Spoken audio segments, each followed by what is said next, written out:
Lupe Hurtado learned about the social isolation of drug addiction when it drove her to homelessness. There's a lot of stigma. People would, tell us, oh, get a job, or yell things at us, throw things at us. A common thing is like people driving around the encampments and just laying on their horn.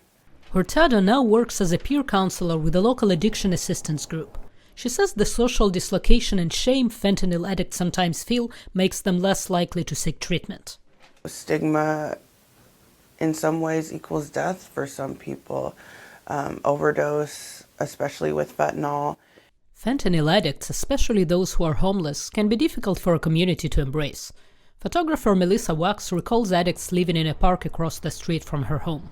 People were dying in the park. I saw people being drug out in body bags and just in fires and explosions and drug abuse and fights. And as a parent with 2 kids that walked to school right through here too, it was like terrifying.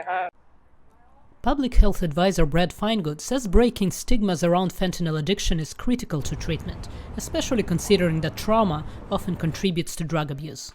If what we're doing re-traumatizes people, causes people more pain, then we're going to be in this cycle of not being able to heal as a community and not being able to work with the people who are struggling to heal. Community health worker Dr. Joe is a former addict.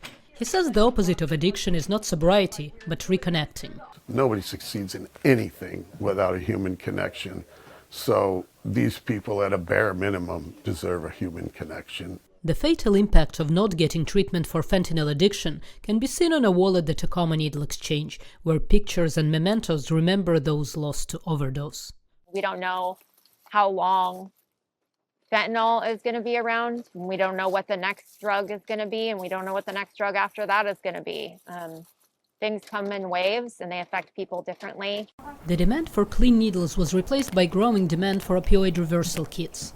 Working to reduce fentanyl overdoses, the Needle Exchange program is installing naloxone boxes next to first aid kits in Tacoma public institutions. Natasha Mozgovaya, VOA News, Tacoma, Washington.